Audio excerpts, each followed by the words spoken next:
بسم اللہ الرحمن الرحیم۔ شروع اللہ کا نام لے کر جو بڑا مہربان نہایت رحم والا ہے۔ ابو ہریرہ رضی اللہ عنہ سے مروی ہے کہ نبی صلی اللہ علیہ وسلم نے فرمایا، جو شخص خود کو نیزہ مار کر ہلاک کرتا ہے وہ جہنم میں بھی خود کو نیزہ مارتا رہے گا، اور جو خود کو گر کر ہلاک کرتا ہے وہ جہنم میں بھی اپنے آپ کو گراتا رہے گا، اور جو شخص خود کو گلا گھونٹ کر پھندا ڈال کر ہلاک کرتا ہے وہ جہنم میں بھی اپنا گلا گھونٹتا رہے گا۔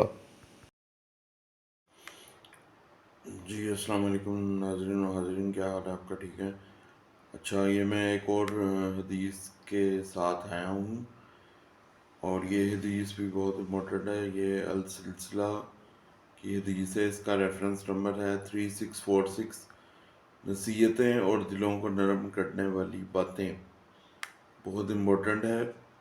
اور یہ میرے حال سے جو حدیث ہے یہ ان لوگوں کے بارے میں بتایا حضور پاک صلی اللہ علیہ وسلم نے جو لوگ اپنے آپ کو خود مار لیتے ہیں۔ اوبویسلی خود مار لیتے ہیں تو یہ خودکشی کے زمرے میں آ جاتی ہے بات۔ اچھا، اب اس میں حضرت ابو ہریرہ رضی اللہ عنہ سے روایت ہے، وہ مروی ہے، بلکہ حضور پاک صلی اللہ علیہ وسلم نے فرمایا ہے اس میں کہ جو شخص خود کو نیزے سے مار کر ہلاک کرتا ہے وہ جہنم میں بھی خود کو نیزہ مارتا رہے گا مسلسل۔ ٹھیک ہے، آپ سوچ لیں کہ کتنی بڑی سزا ہے ایک بندے کے لیے کہ جو وہ اپنے آپ کو اگر خود مار رہا ہے تو وہ بار بار ریپیٹیڈلی اپنے آپ کو اسی چیز سے مارتا رہے گا۔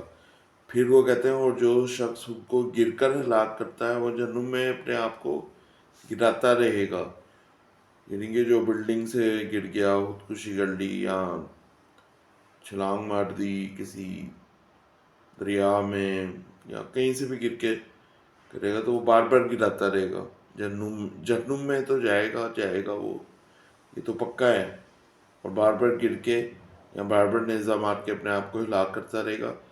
اور جو شخص خود کو گلا گھونٹ کر یا پھندا ڈال کر ہلاک کرتا ہے وہ جہنم میں بھی اپنا گلا گھونٹتا رہے گا، استغفار، اور وہ بار بار گھومتا رہے گا۔ تو یہ جہنم میں ہی وہ تو جائے گا، یہ تو ڈائریکٹلی انہوں نے بتا دیا، اور ریپیٹیڈلی وہ اپنے آپ کو اس طرح کرتا رہے گا۔ اللہ تعالیٰ ہم سب کو ان چیزوں سے بچائے۔ خودکشی کرنا کئی لوگ تو مجبوری میں کرتے ہیں، مجبوری بھی لیکن نہیں کرنی چاہیے۔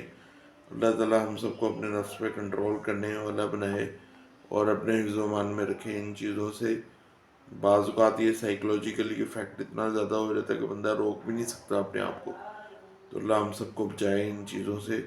تو اس کے ساتھ ہی حدیث کا ترجمہ میں ختم کرتا ہوں، شکریہ۔